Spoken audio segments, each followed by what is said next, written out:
The following is distributed by the Berean Call. Welcome. You're listening to the audio version of the Berean Call newsletter for July 2025. I'm Rob Yardley, president of the Berean Call. Thank you for listening. This month's feature article, entitled Mystery Babylon Part 2, was written by the late founder of the Berean Call, Dave Hunt. And in the days of these 10 kings shall the God of heaven set up a kingdom which shall never be destroyed. Daniel chapter 2, verse 44. After this I saw a fourth beast, dreadful and terrible, and it had 10 horns, and the 10 horns are 10 kings. Daniel chapter 7, verse 7, verse 24. And behold, a great red dragon, having 7 heads and 10 horns. Revelation chapter 12, verse 3. And I saw a beast rise up out of the sea, having 7 heads and 10 horns. Revelation chapter 13, verse 1. I saw a woman sitting upon a scarlet-colored beast, full of names of blasphemy, having 7 heads and 10 horns, and the 10 horns are 10 kings. Revelation chapter 17, verses 3 and 12. Of all the prophecies in the Bible, Revelation 17 is the most astonishing. It culminates a series of visions of 4 world empires, the fourth to be revived in the last days and ruled by Antichrist through 10 subordinate kings.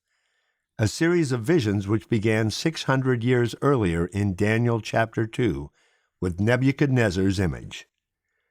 The image's head of gold was the first world empire, the Babylonian. The breast and arms of silver pictured the succeeding Medo-Persian Empire. Next was the Grecian, represented by belly and thighs of brass. And finally, the legs of iron and feet, with 10 toes signifying 10 kings, part of iron and part of clay, depicted the fourth world empire arising out of Rome. Daniel's prophecy, continued in chapters 7 through 12, foretold accurate details of coming world empires which we can't enumerate. Apropos of our subject, however, the image's 2 legs foretold the Roman Empire's division into East and West. And so it happened, first politically, centuries later, religiously. Roman Catholicism and Eastern Orthodoxy, which in July again gained control of religion in Russia, remain divided to this day. They will, however, be reunited as the core of Antichrist's new world religion. In a second vision, the 4 world empires were seen as beasts. The fourth had 10 horns representing, like the 10 toes on the image, 10 kings. Daniel chapter 7, verse 24, yet to arise. The ancient Roman Empire was never ruled by a coalition of 10 kings, yet so it must be when the God of heaven sets up his kingdom. Thus the Roman Empire must be revived in that form. God's millennial kingdom will not, as many are teaching, result from a gradual takeover of the world by the church, but through a sudden catastrophic intervention by Christ from heaven. He is the stone cut out without hands, which smote the image upon his feet.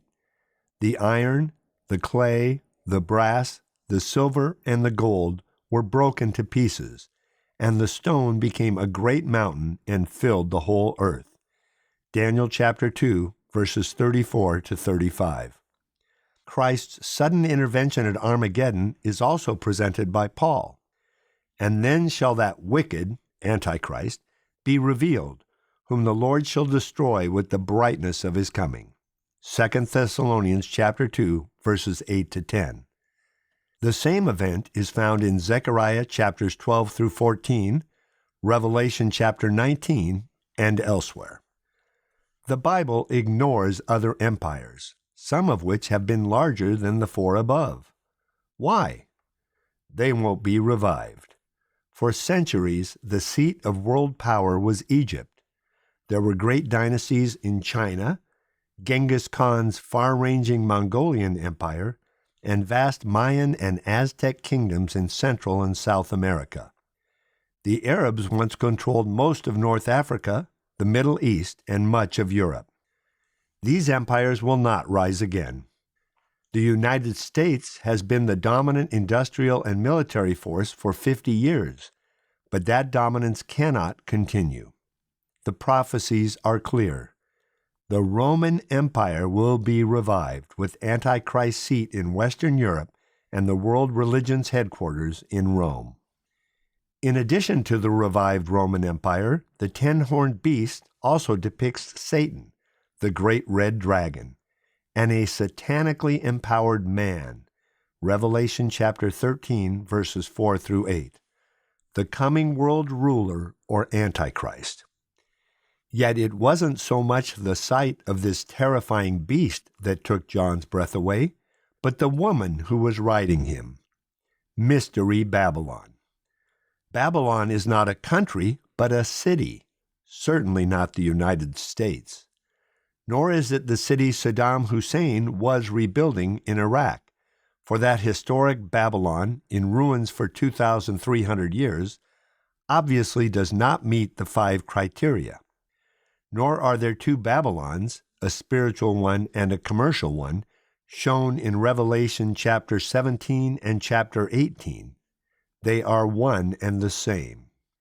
Babylon was built around the ruins of the Tower of Babel, which we noted in June of 1993, represented the false religion of human effort in opposition to salvation by grace through faith in Christ. It was the satanically inspired attempt to establish man as his own God. Babel's Antichrist paganism remained as the unifying factor linking the 4 successive world empires. And so it must be revived with the Roman Empire. Like Nimrod at Babel, the Caesars presided over the pagan priesthood and were worshipped as God. All who refused to bow down before the emperor's image in recognition of his deity were slain, a practice which will be reestablished under Antichrist. Revelation chapter 13, verse 8, verses 14 and 15. Most astonishing of all, quote-unquote Christianity, must merge with Babel's Antichrist paganism to form the new world religion. That insight was a major reason for John's amazement. That a gorgeously clad woman was holding the reins astride such a terrifying, world-devouring beast was incredible. The woman's identity, however, staggered John far more. Beneath the erotic attire, flashy jewelry, and impudent gaze, there was a haunting familiarity. It couldn't be. How had Christ's chaste bride become this brazen whore? What alchemy had transformed that small, despised flock of humble followers of the Lamb into this notorious prostitute toasting Satan with the blood of the martyrs in a golden cup? How could the church, hated and persecuted by the world as Christ had said she would be, how could she have become this Machiavellian despot that reigned over the kings of the earth? History authenticates John's vision. The blood of the martyrs was the seed of a heavenly-minded church without earthly ambition, a church whose members increased to about 10% of the Roman Empire, were oppressed by the world and periodically slaughtered. Then, in AD 313, freedom from persecution came unexpectedly and suddenly under Constantine. Unfortunately, what seemed like a gift from God was a trap laid by Satan. It set the stage for an apostasy that would last more than a millennium and is now gathering renewed momentum. When he gave Christianity official status alongside paganism, Constantine, as emperor and Pontifex Maximus over the pagan priesthood known as a pontifical college, became the de facto head of the Christian church. As such, he invented and took the title Vicar of Christ. Coming from the Latin vicarius, vicar means, quote, in the place of, end quote. Its Greek equivalent is anti. Thus, the Pope's title, Vicar of Christ, literally means Antichrist, the one who pretends to be Christ. For centuries, Protestant creeds identified the popes as antichrists. That label surely applies to the paganized Christianity over which the popes have presided as Constantine's successors. Succeeding him also as head of Rome's pontifical college, the popes retain to this day the related pagan title Pontifex Maximus. Undoubtedly, however, the Antichrist will be the new Constantine, head of the New World Order, with the Roman pontiff his right-hand man. Constantine, the first quote-unquote vicar of Christ, did indeed prove to be an antichrist. Not a genuine Christian, he had no concern for doctrine, but only for religious unity in his empire. The original ecumenist, he convened the First Ecumenical Council, the Council of Nicaea, in AD 325, set the agenda, and presided over it as Charlemagne would over the Council of Chalon 500 years later during his attempt to revive the Roman Empire. Though all such attempts failed, the popes gave the empire continuity in religion and wielded supreme secular authority as well. Historian R.W. Southern reminds us, quote, "There was in Rome a single spiritual and temporal authority, the papacy, exercising powers which in the end exceeded those that had ever lain within the grasp of a Roman emperor." End quote. To John's utter amazement, he saw that the church Christ had founded would metamorphose into that city on 7 hills that rules over the kings of the earth. Picture, for example, the humbled Emperor Henry IV wading barefoot in the snows at Canossa to make his peace with Pope Gregory VII in 1077. As noted last month, no other city in the world except Vatican City rules over kings and meets the other 4 criteria which identify the woman in Revelation chapter 17. In the July 3, 1992 National Catholic Reporter, NCR, a Catholic priest confesses, quote, "The Church was subverted by the ambitions of such men as Popes Gregory VII, Innocent III, and Boniface VII, and many others, into a politico-ecclesiastical institution wielding totalitarian power in both sacred and secular fields." End quote. Historian Walter James elaborates, quote, "The papacy controlled the gateway to heaven, which all the faithful, including their rulers, hoped earnestly to enter. It gave the popes a moral authority which has never been wielded since. A pope like Innocent III held all Europe in his net." End quote. If that 7-headed beast with 10 horns, the revived Roman Empire, is to appear, then the quote-unquote woman must hold the reins once again. While the Roman Catholic Church since the Reformation saw its supreme power challenged, it has regained much. The Vatican is a sovereign state like any nation. It exchanges ambassadors with the world's nations and participates in international politics. The NCR boasts, quote, "No other church has such privileged access," end quote, to top political gatherings. John Paul II previously emerged as the world's most respected and influential leader. Though papal power is not wielded as overtly as during the Middle Ages, yet the Pope still rules over the kings of the earth. Presidents Bush and Gorbachev consulted with the Pope at least once a week. President Reagan solicited the Pope's help against communism. Using Poland as a base, agents of the Vatican worked with the CIA to bring down communism and the Berlin Wall. These amazing events, Gorbachev later confessed, could not have occurred without John Paul II. Ecumenism is essential in creating a quote-unquote Christianity which embraces all religions. Psychology plays a major ecumenical role by providing common faith, language, and ritual for everyone from atheists, cultists, and occultists to Roman Catholics and evangelicals. Today, the Reformation is seen as a semantic misunderstanding, its vital issues blurred or ignored. There is a growing cooperation between the National Association of Evangelicals and Roman Catholics, according to Jack White, former NAE president. Even leading cult experts whitewash Rome's heresies. Chuck Colson's, like Billy Graham's, embrace of Catholicism and acceptance of the Templeton Prize is one more shocking example of the growing ecumenism among evangelical leaders, which is preparing the way for Antichrist. Nor could a more apt pope than John Paul II have arrived upon the scene at this crucial hour. TBC note: the former president of Christianity Today, Timothy Dalrymple, is now the president of the Templeton Foundation. The Religion News Service reports, May 29, 2025, that Timothy, quote, has long had an interest in the spiritual questions Templeton pursues, end quote. The centuries-long involvement of Roman Catholicism in pagan occultic practices has led naturally to its present marriage to the New Age.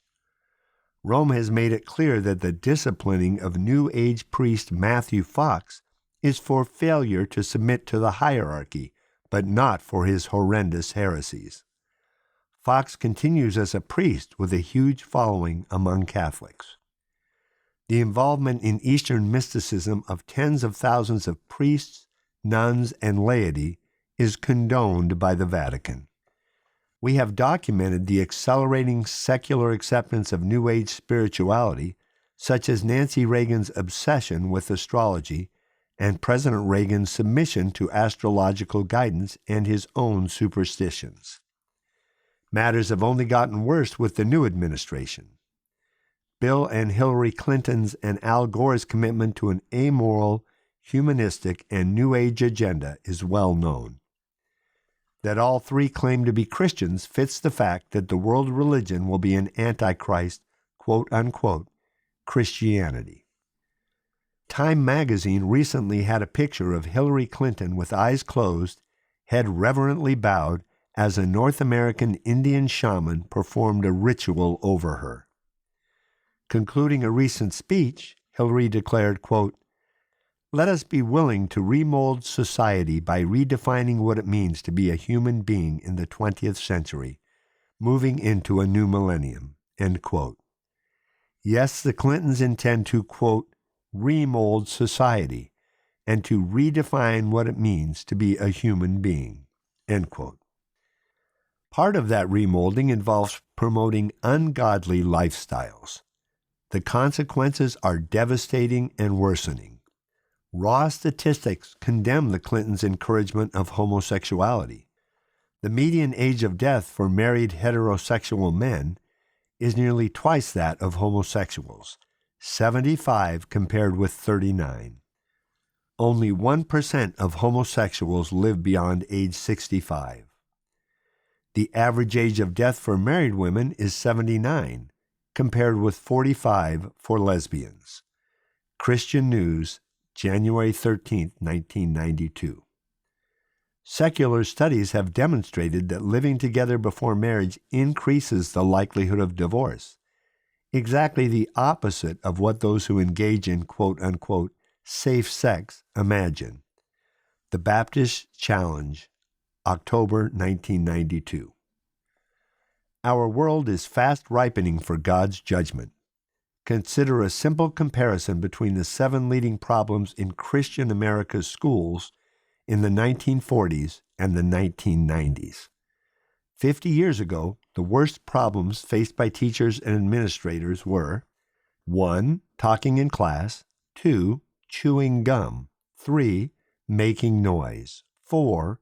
Running in halls, 5. Cutting in line, 6. Dress code violations, 7. Littering. Today they are 1. Drug abuse, 2. Alcohol abuse, 3. Pregnancy, 4. Suicide, 5. Rape, 6. Robbery, 7. Assault. How revealing. Everywhere youth is bombarded not only with evil, but with persuasively presented Antichrist philosophies. A recent TV series began with Indiana Jones as a boy in India, going to the Theosophical Society to meet founder Annie Besant. There he was introduced to Jiddu Krishnamurti, the, quote, chosen world leader, end quote. He then was taken to various Hindu and Buddhist temples. Christianity was degraded and Jesus was put on the level of all other, quote-unquote, religious leaders. Behold, an even more insidious effort by George Lucas to indoctrinate the West into shamanism than even the Star Wars series of films. Christians face two dangers. One, becoming so immunized to apostasy that it seems normal and no longer alarming. 2. Becoming discouraged and deciding that there is no use in standing up to such overwhelming evil. Yes, the stage is set for Antichrist. He will take over the world. False Christianity will deceive billions. The Bible says so. We will not save the world or even America, but we can rescue countless individuals through prayer, godly example, and the proclamation of the gospel. Let us do so.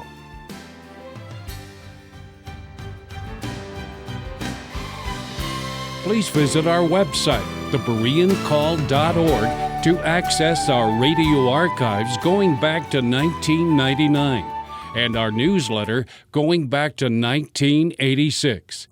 We email or visit us on Facebook or Twitter. Are you looking for information about a specific topic? Go to thebereancall.org and click on Topics at the top of the page. Our online store is thebereancall.com. We offer a wide variety of books, tracts, CDs, and DVDs. Note that most of our ebooks are free. I'm Gary Carmichael. Thanks for tuning in, and we hope you can join us again next week. Until then, we encourage you to search the Scriptures 24/7. Though none go with me, I still will follow. No turning back, no turning back.